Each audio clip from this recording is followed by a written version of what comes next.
I woke up to the rhythmic beep of a monitor and the sterile glow of fluorescent lights. My mouth was dry, my leg throbbed with a pain that made my spine tense, and I couldn't move without feeling like I was made of broken glass. But the worst pain wasn't physical. It was the empty chair beside my hospital bed, the untouched visitor tray, and the eerie silence that answered my first groggy cry, "Mom." Nurse Torres appeared moments later with kind eyes and a clipboard. "Good morning, Claire. You made it through surgery just fine. Titanium rod in the femur. We'll start pain management shortly." I tried to nod, but the room swayed. My voice was a croak. "My parents. Are they here?" A pause. "They're not. But they sent a message. They're out of town at your sister's college orientation. They'll call you soon." That was when it began, the shrinking. The feeling of being folded into a pocket of someone else's life. My life had just cracked open like a dropped ceramic plate, and my parents were cheering someone else across a campus quad. 3 days earlier, I had left the clinic later than usual, rain soaking through my scrubs. I was too tired to stop for groceries, too wound up to cook anyway. I remember tapping the steering wheel, mentally sorting tomorrow's patient list, when headlights blurred through the downpour. Then came the sound. Screeching tires, a horn, the crunch of metal folding against itself. And then, nothing. Until this moment here, in this sterile box, wired to machines and numb from the waist down. They always said I was the strong one. Turns out, that was code for, "You're on your own." I closed my eyes and drifted in and out of medicated dreams, expecting to wake up to a familiar voice, a mother's hand, a bouquet of something from the grocery store. But when the door creaked again, it was only the nurse checking vitals and adjusting the drip. "Is there anyone you want me to call?" she asked gently. I whispered no. "They're busy." On the second day, I worked up the energy to dial my mom. She answered on the third ring, upbeat and winded. "Claire." "Honey, we've been thinking about you. The surgery went well, right?" "Yeah," I murmured. "I'm fine. Just wondering when you might come." "Oh, sweetheart. We're still at Bailey's orientation, and it's just been nonstop. You know how these things go. But you're strong, you'll bounce back in no time." Strong. There it was again. The badge they pinned on me so they wouldn't have to carry the weight themselves. Before I could respond, she said, "I'll send you a picture. Bailey just got her dorm key, it's all happening." An hour later, my phone buzzed with a photo.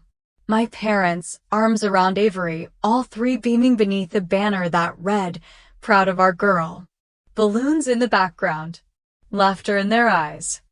I stared at it until my thumb trembled. The pain meds dulled the throbbing in my leg, but couldn't touch the sharp slice behind my ribs. I dropped the phone onto my chest and stared at the ceiling. Somewhere between resentment and numbness, I felt something shift. Avery, the golden child, was always the one they rearranged their schedules for, took days off for, threw parties for. I once got a card for graduating from PT school and signed. It wasn't the crash that broke me. It was the quiet. That night, sedated and alone, I stopped believing I'd ever be anyone's priority.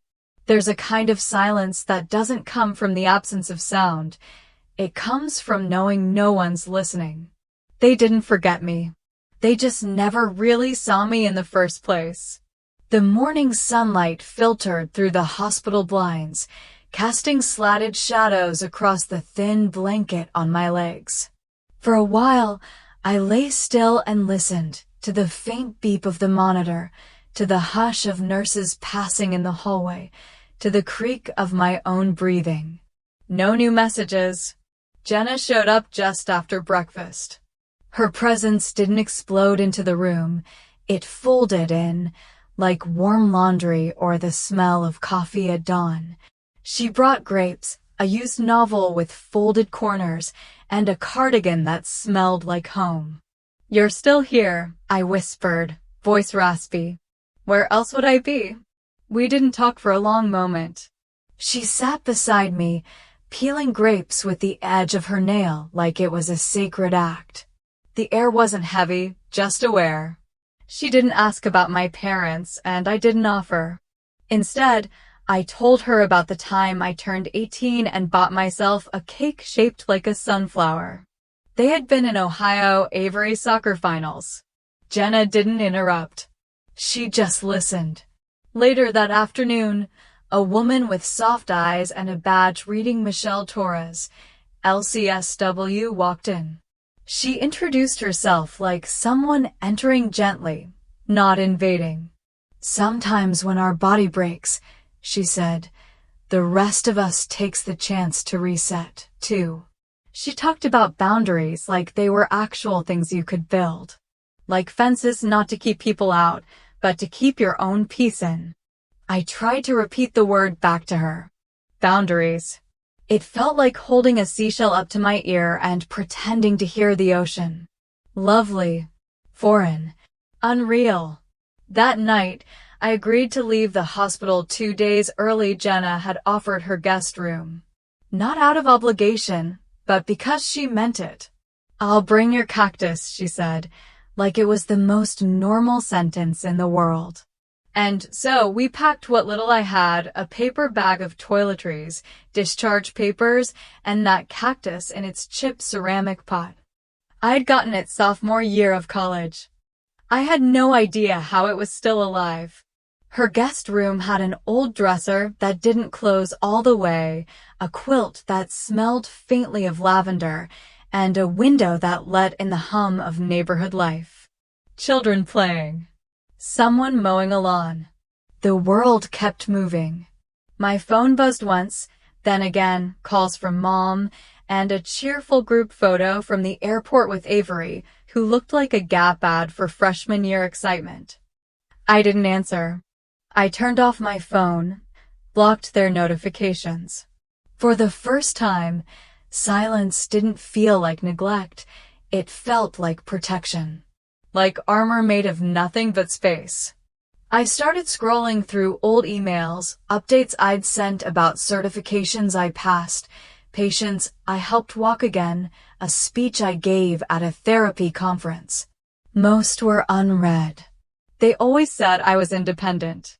What they meant was, we don't think about you unless something's broken. That night, Jenna watered the cactus. I hadn't remembered to ask. "You've kept this little guy alive for 10 years, she smiled. "I guess I relate," I said quietly. "Low maintenance. Doesn't ask for much." She looked at me in that way Jenna did, like she was holding something fragile and didn't want to startle it. But even cactus needs sun. We sat on the couch, sipping lukewarm tea, and I said it out loud for the first time. They taught me how to survive, not how to belong. Jenna nodded once. She didn't say anything trite, and that made all the difference. And then a knock. 3 soft taps. Hesitation wrapped in wood. Jenna stood, her brows rising. She peeked through the curtain, then turned to me, lips thin. "It's them," she said. "They're on the porch." If they ever wondered where their strong daughter went, they were about to find out. I sat at the corner table of Blueberry and Elm Cafe, a quiet indie spot tucked between a record store and a bookstore no one read from anymore. The cafe smelled of roasted beans and honey toast, and the chatter around me blurred into a steady hum. It was the kind of place Jenna had suggested for the meeting neutral ground, she said. Safe, but with good lighting, in case I needed to see everything clearly. I wore flats. Not to hide my limp, exactly, but because it made me feel less fragile. My dress had pockets, and I stuffed tissues in them even though I knew I wouldn't cry. Not today. They were already there when I walked in. Lynn and Robert Matthews, my parents, both nursing half-empty mugs and fidgeting with sugar packets like they were waiting for a dentist appointment. I paused before approaching, watching them from the threshold. They looked exactly like the people who'd missed every milestone of my life, yet still expected a thank you card for existing. Lynn stood first. Claire. Her voice had that forced brightness that made my stomach turn. She reached to hug me, but I sidestepped politely and took the seat farthest from the door. I'm glad you came, Robert said. His words felt hollow, like he was reading from a script. I reached into my bag and pulled out 3 printouts, old emails, dated photos, even the discharge summary from the hospital last year. I slid them across the table like receipts. These are the times you weren't there, I said calmly. Graduation. Scholarship banquet. Emergency surgery. Not once. My mother picked up one of the papers, her brow creasing. Claire, we didn't know about half of these. You didn't ask. Robert cleared his throat. We've been busy. Avery's had a lot going on. And I haven't? I folded my hands. Intent doesn't erase impact. Just then, the door chimed and Avery walked in. She spotted us immediately and hesitated. Her eyes met mine first, then flicked to our parents. She approached slowly, almost unsure if she was allowed. I wasn't invited, she said, sliding into the empty seat beside me. But I needed to come. Lynn blinked. Honey, we didn't mean. Claire's not lying, Avery interrupted. Her voice was steady. You've always favored me. Silence. I didn't ask to be the favorite, she continued, voice quieter. But I saw what it did to her. And I stayed quiet. That was wrong. My chest rose, then fell. I didn't know what to say to that, not yet. But the acknowledgement wrapped around my ribs like a warm, cautious hug. My parents looked stunned. Lynn's mouth opened, then closed. Robert looked at his watch like he needed an exit. I'm not here for apologies, I said finally. I'm here for boundaries. They both looked at me now. Actually looked. No more guilt trips. No more last-minute visits. No more trying to fold me into a family that only sees me when it's convenient. But we love you, Lynn whispered. I'm sure you think you do. But love that costs someone their worth? That's not love. That's comfort. Avery put her hand lightly over mine. I let it stay there. I'm not asking to be your favorite, I told them. I'm just done being invisible. No one spoke for a while. I sipped my coffee. Outside the window, cars passed by in both directions, and I realized for the first time how still I felt inside. When I got up to leave, they didn't follow. Avery did. My leg wasn't the only thing that had to be rebuilt, so was everything I believed about love. The sunlight hit Jenna's guest room just right that morning, spilling across the floor like someone had peeled back the sky for me. The cactus by the window had bloomed, its first burst of life in years.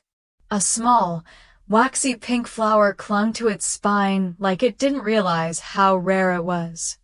I stood in front of it with my cane, balancing more on pride than strength. That flower hadn't needed much, just water, patience, and light. Why did it feel like I needed to earn every ounce of care? Physical therapy was every bit as awful as I'd been warned. My muscles screamed with each stretch. The resistance bands mocked me. I could barely lift my leg without thinking I'd collapse. But I went. Every week. On time. With my hair brushed and my jaw clenched so tight I gave myself a headache. Dr. Reynolds, Eric, checked in mid-session. You're pushing harder than most, he said, glancing at my file. That's not always a compliment. I didn't know what to say. So I nodded. He looked up from the clipboard. You coming alone every time? I shrugged. Used to it. There was a pause. Not pity, just quiet. You ever let someone bring you coffee after? He asked lightly. I make a mean pour-over. I blinked. I don't usually do coffee with doctors. I'm not your doctor anymore. Not technically. I laughed, surprised by how light it felt. Maybe sometime. He didn't push. Just smiled and walked off. Later that week, during therapy with Dr. Nguyen, I sat with my journal open, the pen idle in my hand. We were talking about vulnerability again, my least favorite subject.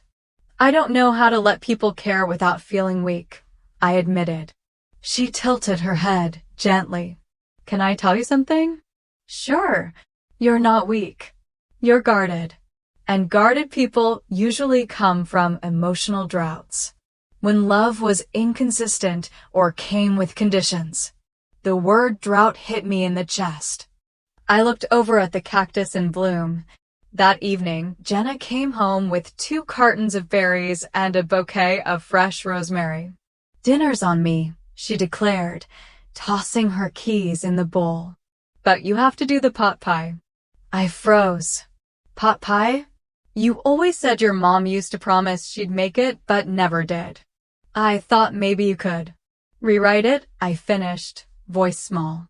The kitchen smelled like butter and thyme and second chances. I burned the crust. The filling was too thick. But Jenna grinned the whole time and even licked the spoon like it was made by a 5-star chef. I don't think I've ever made a real meal for myself before, I said. That's not a meal, she said, pointing at the pie. That's a reclamation. That night, I wrote a list in my journal titled, Things I Did Just for Me. Said yes to physical therapy. Made pot pie. Didn't cry when I thought about being alone. The list wasn't long, but it was mine. I ended the night sitting on the porch swing, wrapped in Jenna's faded quilt, the cool air brushing against my cheeks. I wasn't healed, not yet. But I was here. I don't want to be strong anymore, I whispered into the dark, if it means being alone. And somehow, saying it didn't feel like weakness at all. The next morning, my phone buzzed with a text from my mom. We've been in therapy. Can we talk again? Just us? Forgiveness didn't arrive as a grand gesture. It came in a plain white envelope. I found it wedged between a grocery flyer and a subscription offer I never signed up for. My name, written in my father's handwriting, looked oddly hesitant. Like the letters themselves were afraid to be read. Jenna noticed it first. Did someone actually use a pen? She teased. What's next, carrier pigeons? Her joke echoed something she'd once said. They'll apologize when pigs fly, or they use handwriting, whichever comes first. I opened it slowly. No perfumed paper, no dramatic opening. Just words. Thoughtful, uneven, flawed, but honest. They admitted to missing things. To misjudging strength as self-sufficiency. They didn't ask me to forgive them. They asked if they could try to show up better. I stared at the letter long after I'd finished it. Then I folded it, tucked it back into the envelope, and lit a pumpkin-scented candle. My apartment smelled like autumn and possibility. Family therapy started the following week. We met over Zoom. The screen split into awkward rectangles. My dad fidgeted with his collar. Mom clutched a mug like it could protect her from the truth. Dr. Karen Blake, calm and focused, opened gently. Let's start by saying one thing we hope will come from these sessions. My answer was easy, clarity. My mom's was harder, courage. The first session was tight smiles and hollow words. The second was worse. My dad grew defensive when I mentioned the hospital. He said, "We thought you were okay." Dr. Blake cut in, "Can you hear what she's saying without explaining it away?" Silence. It took until the third session for something to land. Avery was the one who said it. "I always knew you favored me," she admitted, her voice trembling. I didn't know how to stop it. I felt trapped in that role. I couldn't say no either. I didn't expect that. I stared at her, watching her face shift, like a weight had rolled off. Suddenly, she wasn't the golden child. She was just a sister. Human. Fallible. Trapped, like me, in a dynamic none of us chose. We kept meeting. Once a week. I didn't answer every message between sessions. I still needed space. I still wrote in my journal, cataloging wins like ignored a guilt-laced voicemail, asked for time before answering, breathed before reacting. One day, Eric asked if I wanted to walk instead of sit for coffee.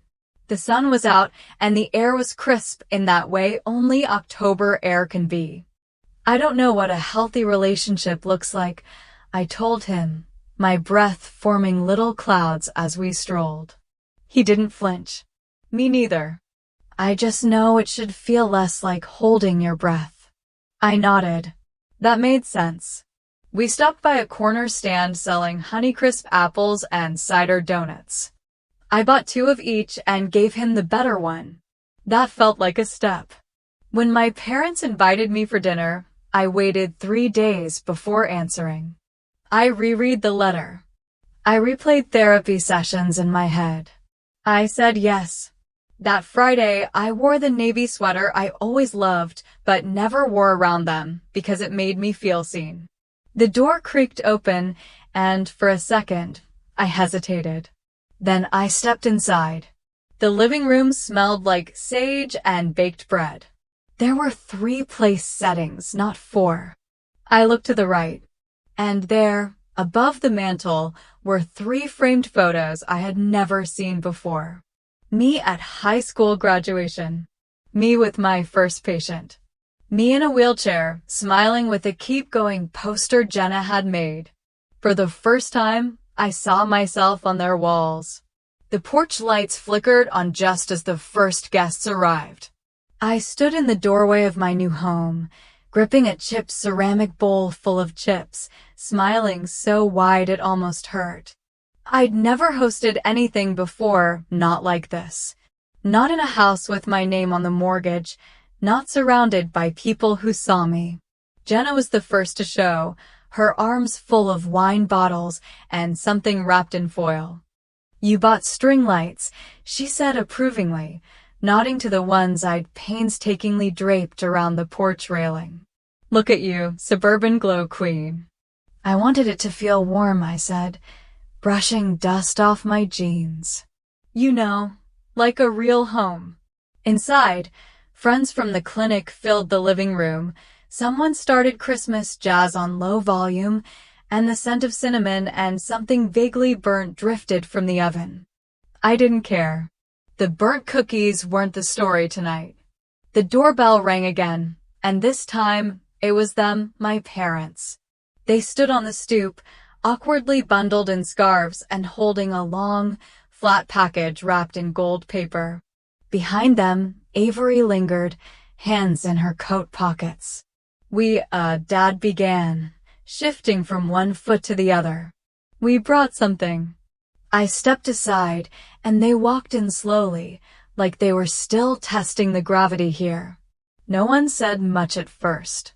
Jenna gave me a look. Do you want me to stay close? And I nodded. We opened gifts later in the evening. Small things. A potted plant from Jenna. Scented soap from a coworker. And then my dad cleared his throat and pushed the gold-wrapped package toward me. I unwrapped it carefully. Inside was a wooden frame, slightly imperfect, but clearly handmade. Behind the glass was a collage, baby Claire in a plastic pool, me at my high school graduation, arms raised even though no one had been there to clap, me in the hospital bed, asleep, my leg in a cast. And then, newer photos, me with Jenna, me walking with a cane, me in front of this very house with a sold sign. I didn't speak. My throat had stopped working. There's a note taped to the back, Mom said quietly. I flipped it over. Claire, we see you now. We're proud of you. We're sorry it took so long. Love. Mom and Dad. I blinked hard. The collage shimmered in my hands, but it wasn't the frame or the photos doing it. It was me. I'd held myself together for so long. I hadn't realized I'd grown strong enough to fall apart in front of them. No big speech. No grand scene. Just a quiet hug and a long exhale that felt like letting go of a boulder I'd carried for years. Later that night, after the guests had gone and the lights had dimmed, I stepped onto the porch with a glass of cider. The sky was clear, stars poking through the cold. Eric came out and sat beside me on the swing. "You okay?" I nodded, then shrugged. "I don't know what this is." "This," he said, gesturing around us, "is what you built. With no blueprint, but your own heart." I looked at him then, really looked. He hadn't tried to save me. He'd just stayed long enough for me to realize I could save myself. Avery joined us. She handed me a blanket and wrapped one around her own shoulders. "They're really trying," she said softly. "In therapy, Mom cried last week. Dad did too, but quietly. He's still figuring out the volume." I laughed, unexpected and warm. "I'm glad you're here," I told her. "Me too," she said. "I used to think being the favorite meant winning. But it's not. Not if it costs someone else their place." We sat like that for a while, not fixing anything, not explaining everything. Just letting it be. Inside, the cactus I'd kept alive through everything had found a new home on the porch in full view. I'd repotted it last week, and now its plump arms reached toward the winter sun lamp like it knew it finally belonged. As the fireflies blinked lazily across the lawn, I whispered to no one in particular. This time, I believed them. They didn't need to say anything more. Just a photo frame and a silent look were enough for me to know. This time, they really saw me. In the small house I built with my own hands, amid the warm light and familiar laughter, I stopped feeling like I was an extra in my own life. I learned that, sometimes, love doesn't come through flowery words, but through patience, through listening and change. Better late than never. Anyone can heal if they are properly recognized and respected. No one should have to struggle to be loved. If this story reminds you of something you haven't had time to say, leave a message. Who knows, a new door might open up from there.